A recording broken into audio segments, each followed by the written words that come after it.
요한복음 14장 16절부터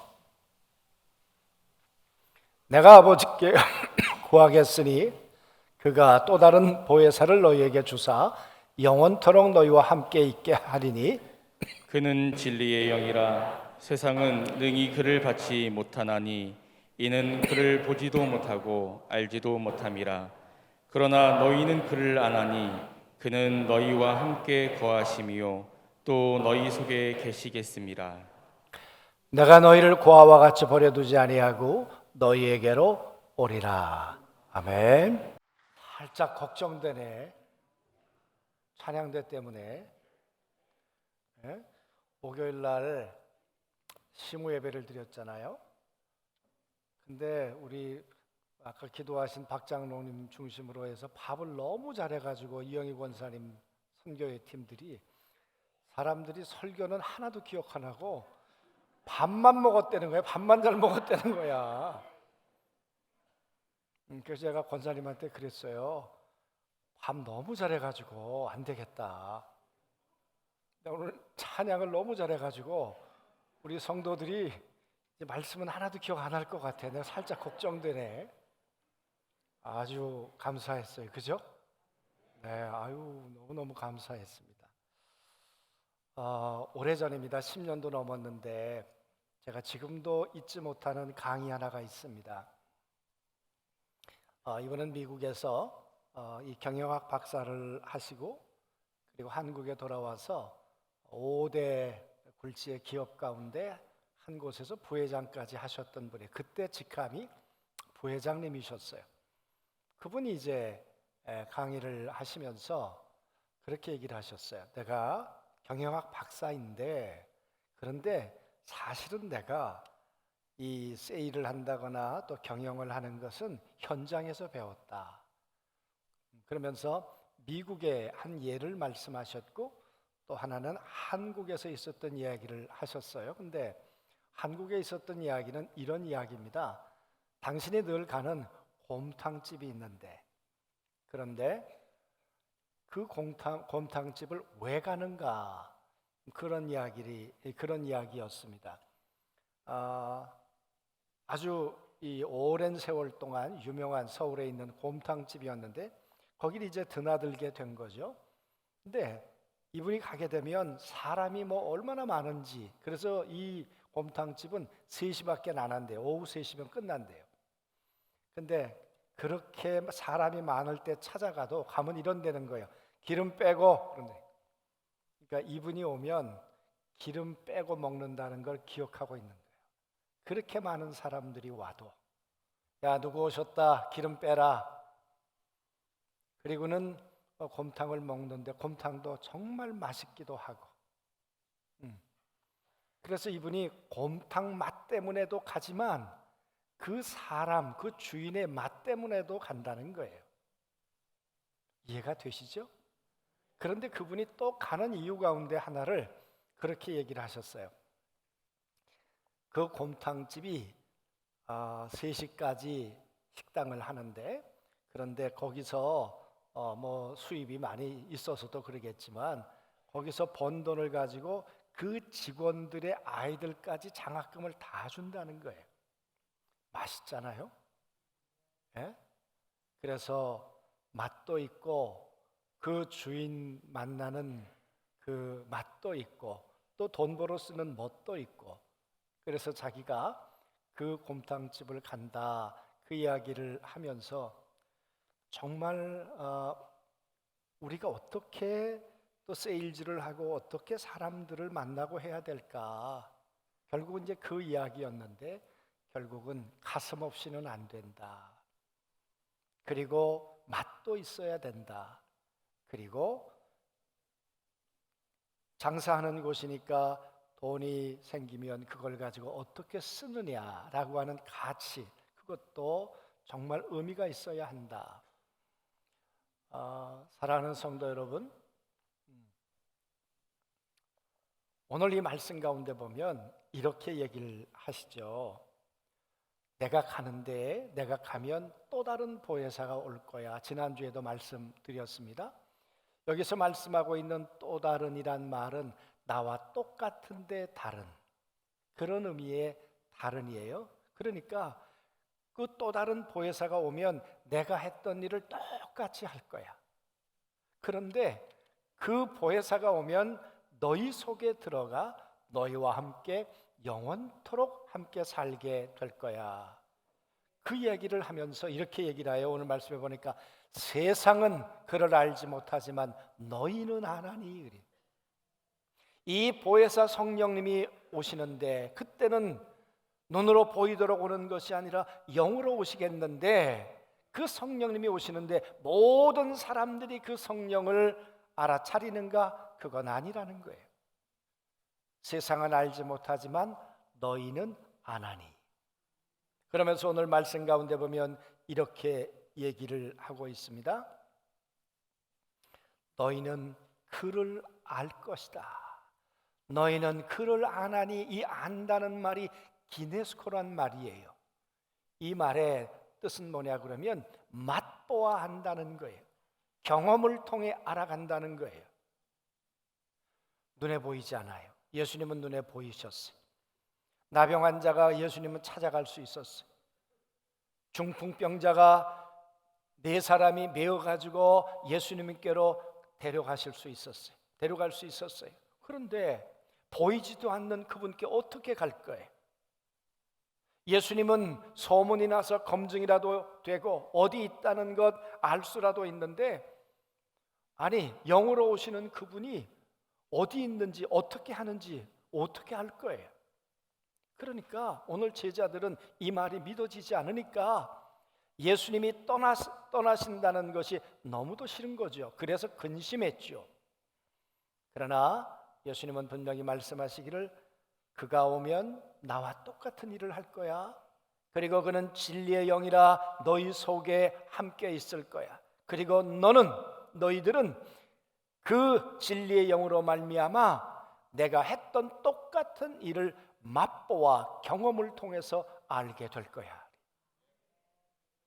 그러니까 내 안에 계시는 성령님으로 말미암아 내가 연약했을 때 구하면 그 성령님이 도와주시고, 내가 외로울 때 주님께 부르면 찾아와 위로해 주시고, 내가 병들었을 때 성령님께 구하면 나에게 치유의 은혜를 베풀어 주시고, 여러분 그러신다는 거죠. 그러니까 오늘 제자들에게 두려워하지 마라, 염려하지 마라, 너희 안에 내가 있다. 그리고 너희와 함께 있었던, 육체로 있었던 예수와 똑같은 일을 내가 너희 안에서 행할 거야. 그러니까 염려하지 마, 두려워하지 마. 너희들 늘 나와 함께 하고 있는 거잖아. 영원토록 내가 너희와 함께 하고 있는 거잖아. 사랑하는 성도 여러분, 이제 우리가 해야 될 일, 제자들이 해야 될 일이 있다면 이 성령님을 맛보는 것이, 그 성령님이 얼마나 따뜻한지, 나를 알고 있는지, 내가 팔을 넣는지 안 넣는지, 내가 기름을 넣는지 빼는지를 주인이 알고 있었던 것처럼 오늘 성령님은 나를 알고 계시는지, 내 신음까지라도 알고 계시는지, 내 고통까지라도 알고 계시는지, 여러분 그분이 어떤 분인지를 내가 경험을 통해서 맛보아 알아야 한다는 거예요. 뿐만 아니라 그분께 내가 구하면 그분은 정말 전능하신지, 전지하신지, 내가 가지고 있는 문제, 내가 가지고 있는 이 어려운 이 문제에 대한 해결을 주실 수 있는 분인지, 그걸 맛보아서 알아야 된다는 거죠. 뿐만 아니라 내 안에 계시는 그분이 나를 진리 가운데로 인도하시는가, 불의가 아니라 옳은 대로 인도하시는가, 멸망의 길이 아니라 생명의 길로 인도하시는가, 그걸 맛보아 알아야 된다는 거죠. 사랑하는 성도 여러분, 우리가 살아가는 삶은 만만치 않습니다. 파도도 만납니다. 병약해지기도 합니다. 디베랴 광야처럼 굶주릴 때도 있습니다. 내 사랑하는 삶이 무덤에 들어가는 안타까운 이별도 있습니다. 여러분, 짧지만 그러나 이 많은 생애 속에 있는 이 아픔과 이 골짜기와 이 고통을 어떻게 살아갈 거냐 그 말이에요. 내 능력으로만 다 해결할 수 있다면 좋겠는데 해결할 수 없을 때 누군가로부터 도움을 받고 싶은데 그분이 전능하시면 좋겠는데, 그리고 나를 향해 마음을 닫지 않고 나에게 늘 마음을 열고 나를 향해 옆에 있어 힘이 되어 주시면 좋겠는데, 여러분 그게 우리의 소망 아닙니까?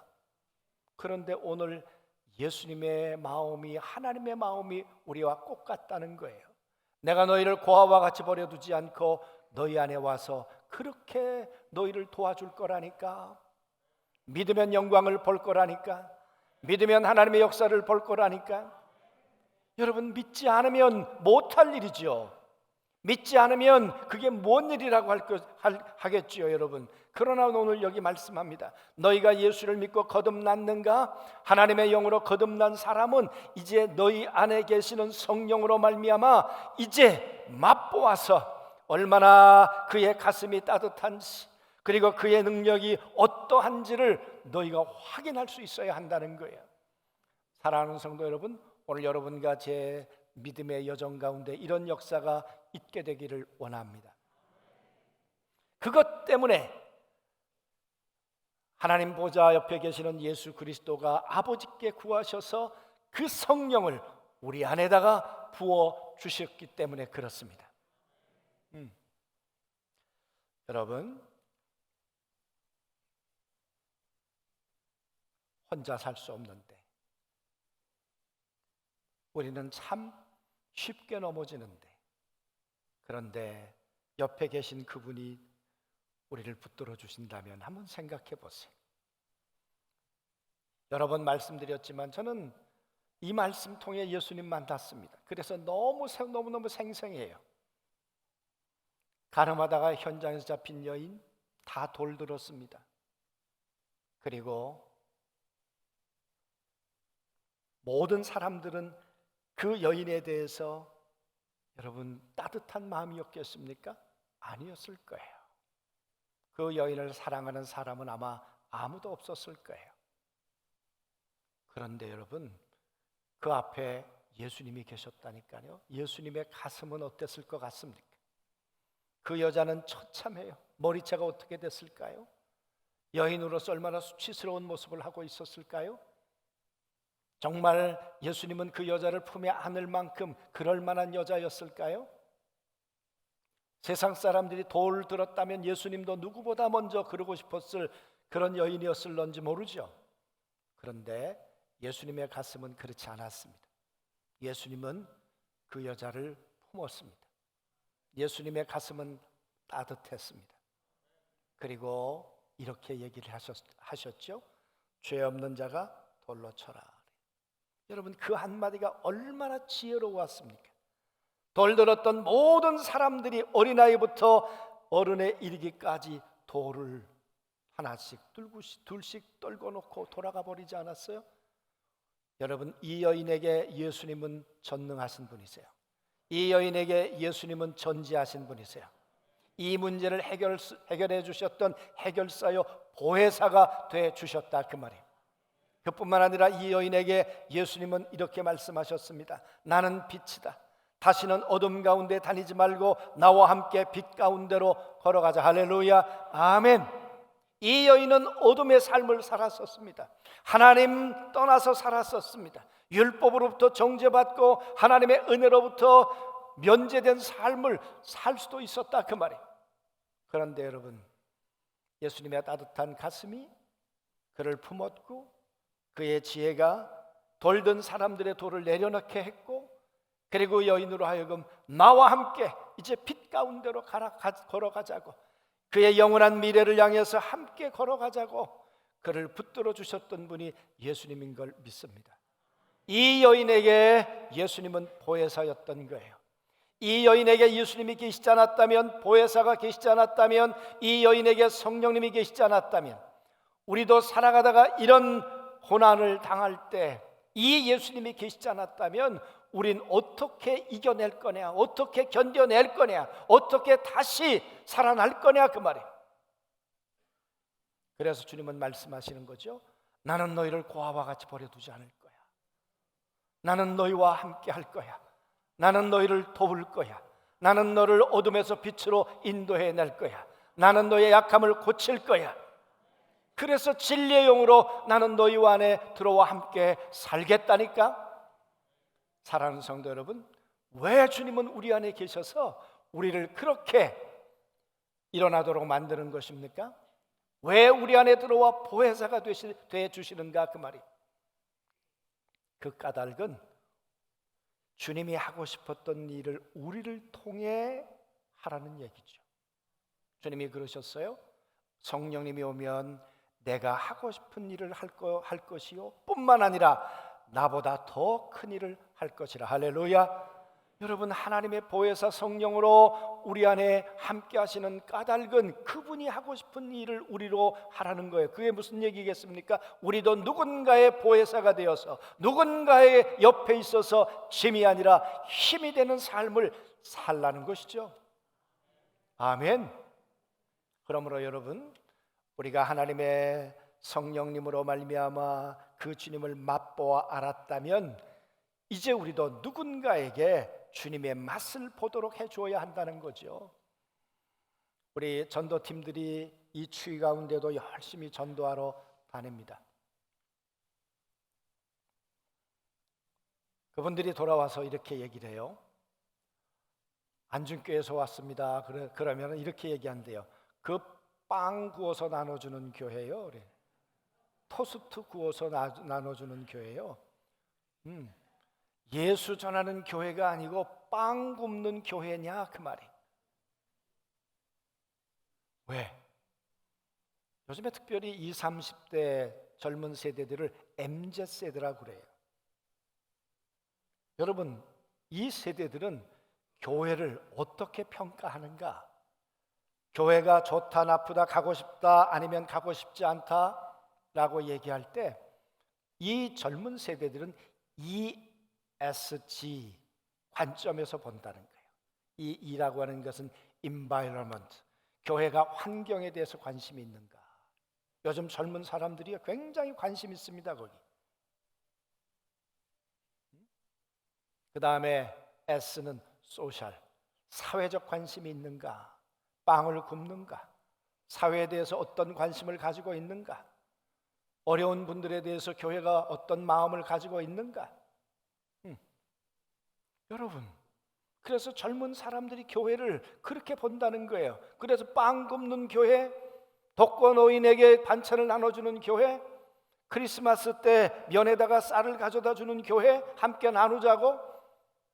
교회가 나 하나만, 우리 하나만 그렇게 잘 살겠다고 하는가, 아니면 더불어 살겠다고 하는가, 옆에 있어 힘이 되려고 하는가. 소셜, 사회적 책임에 대해 관심이 있는가 그 말이에요. 또 하나가 G, government, 의사결정 구조가 민주적인가. 그래서 여러분, 이 젊은 사람들은 직장을 선택할 때도 ESG, 정말 이 회사가 이런 회사인가? 들어갔다가 사표를 내고 나오기도 하고 하는 이유가 그런 관점이라는 거예요. 여러분, 그것은 예수님께서 이 땅에 계셨을 때 가난하고 힘든 자들에게 무심하지 않으셨죠. 이제 하나님의 영으로 우리가 거듭났다면 그 일을 해야 한다는 거예요. 주님이 우리에게 그걸 기대하고 계시다는 거예요. 할렐루야, 아멘. 제가 감독이 되고 난 다음에 보니까 교회가 정말 어려운 교회가 많으세요. 정말 힘든 교회가 많으세요. 그 이전에도 힘들었지만 코로나19가 되고 난 다음에 더 힘겨워하는 교회들이 많으세요. 그런데 보니까 교회 교단은요,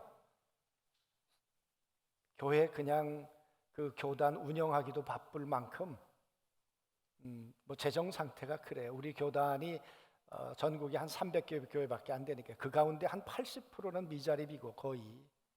그러니까 실상 들어가서 보니까 교단 예산이라는 게 그래요. 보니까. 그래서 교회에서 우리 선교에서도 그렇고 교회에서 틈나는 대로 도와주셔가지고, 그래서 교회 건축을 한다거나 리모델링을 한다거나 또 뭐 상이 났다거나 뭐 그럴 때 이제 감독으로서 빈손으로 가지 않도록 그렇게 해주셔서 너무 감사한데, 그 가운데 하나가 제가 이 생일날 카톡을 보내는데 13,500원짜리 커피 쿠폰을 같이 보내거든요. 내 목사님들하고 전사님들이 한 600여 명 됩니다. 네, 이제 그게 좀 확대돼 가지고 우리 성도님들한테도 이제 보내지요. 근데 그걸 보내면서 제가 새벽 예배 대부분 끝나고 제가 이렇게 보고 그분들한테 보내는데, 보내면서요 제가 행복해요. 무슨 얘기냐 그러면 13,500원 받고요 그렇게 고마워들 하세요. 이름도 어쩌면 처음 들어보는 전도사님인데, 목사님, 감독님, 어떻게 저에게까지 이렇게 신경을 쓰시나요? 너무너무 감사해요. 너무너무 고마워요. 여러분, 옆에 있어 힘이 되면 그분도 힘을 받지만 옆에서 힘이 되는 우리도 힘이 난다니까요. 아멘. 네, 힘이 난다니까요. 저희 교회 성도들한테도 보내면 그 많이 돌아오는 그 반응들이 하루를 어떤 때는 정말 아주 뿌듯하게 만들어주기도 해요. 옆에 있어 힘이 되면 그걸 수혜받는 분들만 행복한 것이 아니고, 그렇게 옆에 있어 힘이 되는 내가 힘이 난다니까요. 할렐루야. 그런데 제가 이번에 하나 깨달은 게 있어요. 며칠 전에 제 아내 생일이었는데 제 아내한테는 안 보냈어요. 왜 안 보냈냐 그러면 자기 생일을 공개를 안 한 거예요. 수신 거부를 해놓은 거예요. 예, 제가 보면서 하나님이 아무리 주시려고 해도 나 예수님 영접 안 하고 난 하나님 자녀 안 되겠습니다. 그리고 하나님이 응답하려고 해도 나는 수신 거부합니다. 그러면 주고 싶어도 못 받는 거예요. 아무리 성령님이 계셔도 야, 너 좀 나한테 기도해봐라, 내가 주려고 한다. 아니, 저 관심 없고요. 나 꺼놨다니까요. 예, 그러니까요, 제가 안 준 게 아니라 못 받은 거예요. 책임이 제 책임이 아니라 저분 책임이에요. 네, 그렇죠, 여러분. 하나님은 끊임없이 주길 원하시죠. 그렇잖아요. 아들을 이 땅 가운데 보내셨어요. 어느 때? 원수 되었을 때, 죄인 되었을 때, 연약할 때 우리를 향한 사랑을 확증해 주셨어요. 그 사랑이 뭔들 아깝겠어. 그래서 바울은 말하잖아요. 아들을 주신 그분이 무엇이 아까워서 우리에게 주시지 않겠는가. 그분이 우리에게 힘되어 주시려고 우리 안에 성령으로 오셔서 넘어졌을 때 일으켜 세워주시고, 힘들었을 때 격려해 주시고, 할렐루야, 연약할 때 고쳐주시는 분이 보혜사 성령님이신 걸 믿습니다. 아멘. 이분과 우리가 함께 살아갈 뿐만 아니라 이 하나님을 맛보아 경험했기 때문에 나도 누군가에게 주님이 나보다 더 큰 일을 해야 되지 않겠냐? 너희가 성령이 계시다면 그 일을 해야 되지 않겠냐? 그렇다면 누군가에게 짐이 되는 것이 아니라 힘이 되는 삶을 살아야 한다는 거죠. 우리 안중교회가 이런 성도들로 가득 찼으면 좋겠습니다. 정승집 얘기하시죠? 정승집에 사람들이 많이 드나들었는데 사람들이 안 오는 거예요. 웬일이냐? 뭐가 문제가 생겼냐? 그래서 나중에 이게 웬일인가 알아보라 그랬더니 정승집 앞에 고약한 개가 한 마리 있는 거예요. 이 개가 지저대니까 사람들이 올 수가 있어야죠. 여러분, 우리 안중교회가 좋은 교회인데 혹시 저기에 아주 불독 하나가 있다면 오겠습니까? 예. 그러니까 여러분, 우린 다 같이 말 안 해도 알죠? 예. 할렐루야, 아멘. 그래서 우린 누군가에게 옆에 있어 힘이 돼야 된다니까. 여러분, 오늘 바자회를 해요. 정말 우리 선교회원들이 바자해서 지난해 1년도 또 우리 총회도 도와주셨고 개척교회도 여러 번 도와주셨고 또 일본에도 히로키 선교사한테 갔다 왔고 갔다 오니까 그렇게 가보니까 그 마음이 저리더라고. 어제도 커피숍에서 우리 우연히 노곤사님하고 만났는데 일본 갔다 온 얘기. 그래서 계속해서 일본을 향해 기도가 지금 끊이지 않는다고. 너무 감사하잖아요. 이번에는 우리 이제 여성교회원들이 이 바자회를 하면서 우리가 코로나 동안에 저 밑에가 방치가 돼 있었는데 거기를 보니까 이런저런 또 이제 젊은이들이 모여들기 시작하니까 공간도 좀 손봐야 한다 지금 그러세요. 그러니까 여러분 어떻게 옆에 있어 힘이 되겠습니까? 다른 것 없어요. 빈손 들고 가지 마세요. 가실 때 배를 한 장자 사가지고 가시든지. 왜 아멘 안 하세요? 네, 그래가지고 요즘은 여러분 저기 우리 교회 CCTV 다 찍히는 거 아시죠? 예, 여러분 가실 때 제가 다 볼 거예요 지금. 예, 빈손으로 가는지 아니면 사들고 가시는지. 옆에 있어 힘되는 거요 말로도 할 수 있어요. 그러나 우리가 조금 더 우리의 돈을 드리고 우리의 몸을 드리면 정말 옆에 있어 격려하는 삶을 살게 될 줄로 믿습니다. 주님이 우리에게 기대하시는 거죠. 주님이 우리 안에 들어와 내가 옆에 있어 힘되어 줄게. 염려하지 마, 두려워하지 마. 그 말은 우리가 살아가는 삶이 만만치 않다는 거예요. 넉넉하지 않다는 거예요. 내가 도와주지 않으면 넌 고아야, 고아처럼 살 수 있어. 그런데 아니거든. 내가 너와 함께하면 이길 수 있어. 우리 이번에 마지막 끝날 때 부르는 찬양이 너무 좋잖아요. 그렇죠? 잠잠히 우리를 바라다보고 계시고 손 내밀어 주시고 일어나자고 하시고 할렐루야. 이 주님의 손길 꼭 붙들 뿐만 아니라 우리의 손이 누군가를 붙들어 줬으면 좋겠어요. 우리의 손이 누군가에게 힘이 되어 주었으면 좋겠어요. 할렐루야. 그래서 이번 이 명절에 정말 온 가족과 하는 명절도 되지만 다음 세대들과 함께하는 명절이 되어서 우리 젊은 사람들에게 힘도 주고 능력도 주고 응원도 하고 그렇잖아요. 여러분 아시겠습니다만 요즘 대학이 점점 어려워져 가는 것은 이제 다음 세대들이 없어요. 우리나라가 지금 0.8명이에요 1년에. 올해는 0.7명까지 떨어진다고 그랬어요. 그러니 주일학교 중고등부 다음 세대가 없어요. 여러분 이 다음 세대를 하늘같이 섬겨야 돼요. 귀하게 할렐루야. 예, 그러니까 저는 믿어요. 사랑은 빈손이 아니라는 거. 예, 사랑은 두 손 들고 간다는 거. 할렐루야. 아멘. 다시 한번 말씀드립니다. 오늘 주님 우리에게 말씀하세요. 옆에 있어 힘이 되어 줄게. 나를 맛보아라. 나를 경험해봐. 나 정말 그런 하나님이야. 그러면서 너희도 누군가에게 그 맛을 보여주는, 그 멋을 보여주는 삶을 살았으면 좋겠다. 우리 안중교회 모든 성도들이 그렇게 살아내는 한 해 또 한 주 되시길 주님의 이름으로 축원합니다. 아멘.